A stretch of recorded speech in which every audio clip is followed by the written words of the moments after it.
Evaluation ఎవరెవరినైతే పట్టుకున్నారో అది nation wide చూడాలి.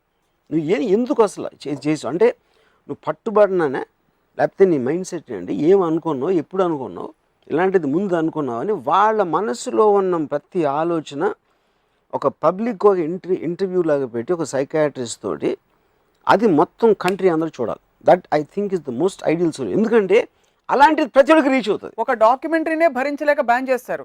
అది అది అది అది ఇండియన్ గవర్నమెంట్ థింగ్. అది ఎవరు చేశారు నాకు తెలియదు. ద పాయింట్ ఈజ్ అది, కానీ దానికి పర్ఫెక్ట్ రెజొనెన్స్ వస్తుంది. ఎందుకంటే ఆడు రేప్ చేసాడు తెలుసా, ఆడిని చంపే నరికే, ఆడు ఏంటో తెలియదు, ఆడు ఏమనిచ్చాడో తెలియదు, ఆడు బ్యాక్గ్రౌండ్ ఏంటో తెలియదు, అవన్నీ తెలుసుకోకుండా ఊరిని చంపేసినంత మాత్రం భయపడి అందరూ ఆపేస్తున్నారా, ఎవ్వరు ఆపట్ల, ఇంకా జరుగుతూనే ఉన్నాయి. అప్పుడు అసలు అలాంటి వాడు ఎలా ఆలోచిస్తాడు అనేది తెలియటం అనేది మోస్ట్ ఇంపార్టెంట్ థింగ్.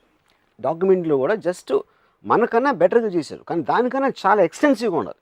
అవును, చాలా చాలా ఎక్స్టెన్సివ్గా ఉండాలి అది ఆ డిబేట్. డైరెక్ట్గా ఏంటి, ఏం ఆలోచన నీకు అసలు అమ్మాయిల మీద నీకు ఎప్పుడు ఫస్ట్ ఎలాంటి అభిప్రాయం వచ్చింది, నీ టీనేజ్లో నువ్వేంటి ఫస్ట్ టైం అమ్మాయి గురించి ఏం ఆలోచించావు, వాడి మైండ్ అనలైజ్ చేయటం అనేది most important thing. That I think is what is missing.